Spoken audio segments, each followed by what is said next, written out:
Tata group के chairman Ratan Tata ने 86 साल की उम्र में दुनिया को अलविदा कह दिया। ये तो आप जानते ही हैं कि रतन टाटा भारत के एक जाने माने बिजनेसमैन रह चुके हैं, लेकिन रतन टाटा का सबसे बड़ा हाथ टेक इनोवेशंस में भी रहा है।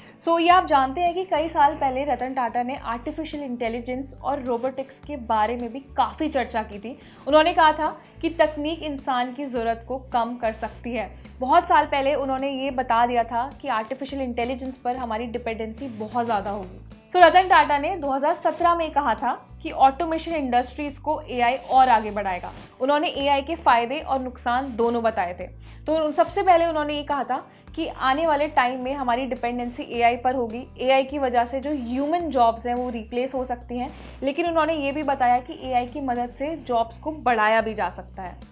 ये बात की हमने आर्टिफिशियल इंटेलिजेंस और रोबोटिक्स की, लेकिन रतन टाटा का सबसे मेजर कंट्रीब्यूशन रहा है टेलीकॉम इंडस्ट्री में। रतन टाटा ने सालों पहले 2008 में एक अपनी टेलीकॉम कंपनी की शुरुआत की थी जिसका नाम था टाटा डोकोमो, और टाटा डोकोमो के साथ भारतीय टेलीकॉम सेक्टर की सूरत बदल दी गई थी। टाटा ग्रुप की telecom company Tata Teleservices Limited और जापान की एनटीटी डोकोमो ने मिलकर भारत में टाटा डोकोमो कंपनी की शुरुआत की थी। और शायद ये सुनकर आपको नॉस्टैल्जिया भी हो गया होगा, जैसे आज के टाइम में हम जियो की बात करते हैं, बीएसएनएल की बात करते हैं, लेकिन एक टाइम हुआ करता था जब टाटा डोकोमो एक काफ़ी पॉपुलर कंपनी थी और हम इसके रिचार्ज प्लान्स का इस्तेमाल करते थे और काफ़ी कम और सस्ते प्राइस में ये कंपनी हमें इंटरनेट प्रोवाइड करती थी।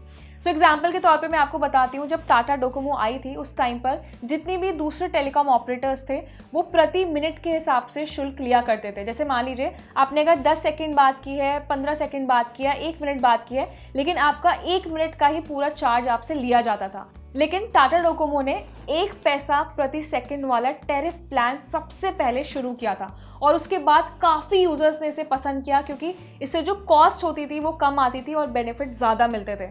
और इस प्लान की वजह से लोगों को काफ़ी फ़ायदा भी होता था और कंपनी को भी एक बड़ा मुनाफा हुआ था।